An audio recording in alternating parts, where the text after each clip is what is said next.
Warning. Censorship.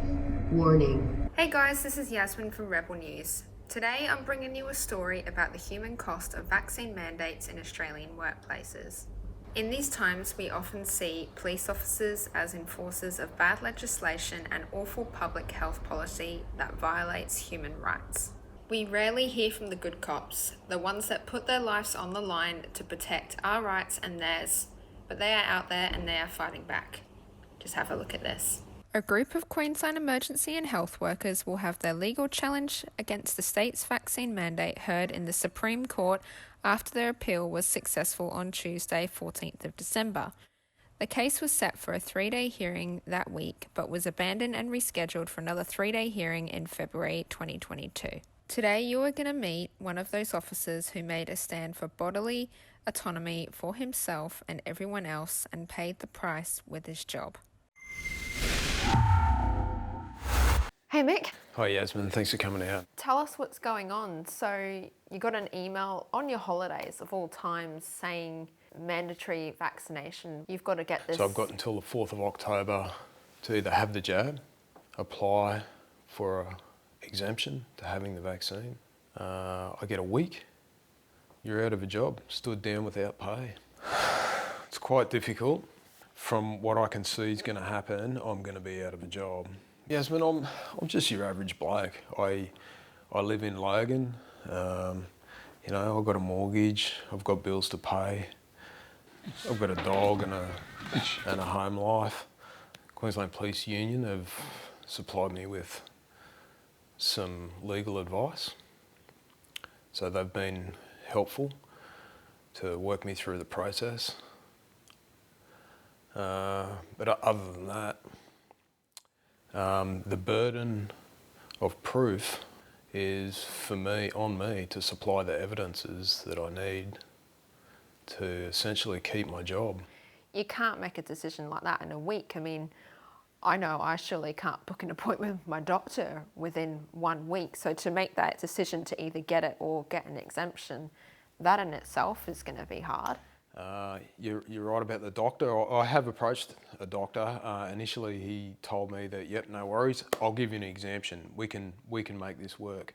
You've got a medical exemption, essentially. So when I returned to the doctor to collect on that exemption, the doctor has informed me that, hang on, I can't give you a medical exemption yet because he doesn't have the Medicare forms available yet. Like, they haven't been designed yet to create an exemption.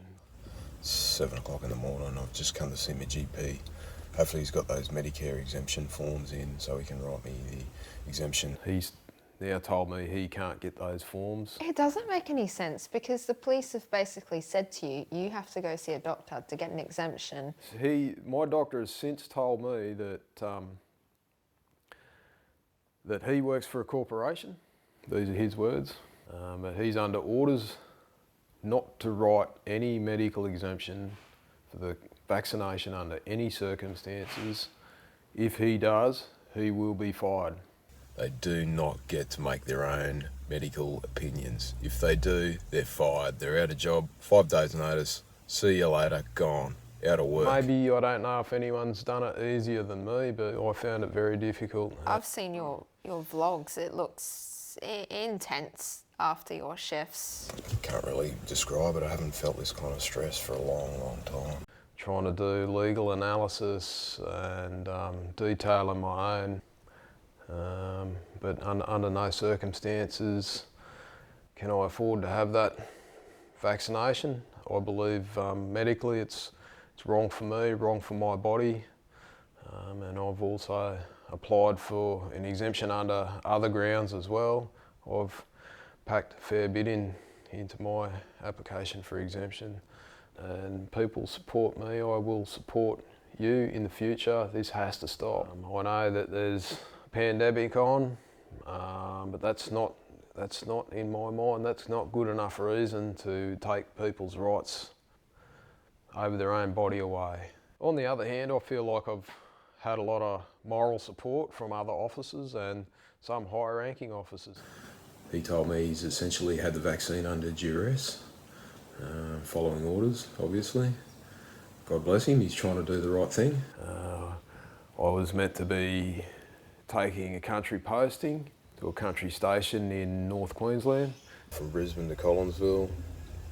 I've also been threatened that if I get to Collinsville and my application for exemption is not upheld, I'll be stood down. They said that I will be leaving Collinsville if I'm stood down, so I don't know. I'll be looking for a new job. I do love my job. I don't want to lose my job. Nobody should be put in my position. I don't want to be in this position, and I don't want anyone else to ever be in this position. I've been stood down. I believe this is incorrect at law.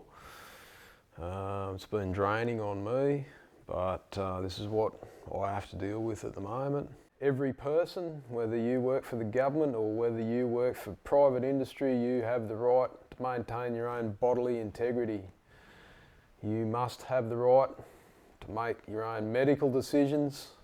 If you support me in this fight, I'm fighting for you. It's a terrible situation because nobody else needs to go through this. Guys, you've heard this story first from Officer Mick Bennett. People back me in this fight.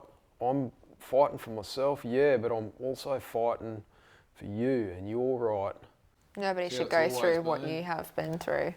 The mainstream media want to pretend that people like Michael don't exist or are some anti-vaxxer conspiracy theorist. The reality is they're decent people that join the force to stand up for our rights, and people like Michael have lost everything again through these COVID-19 mandates.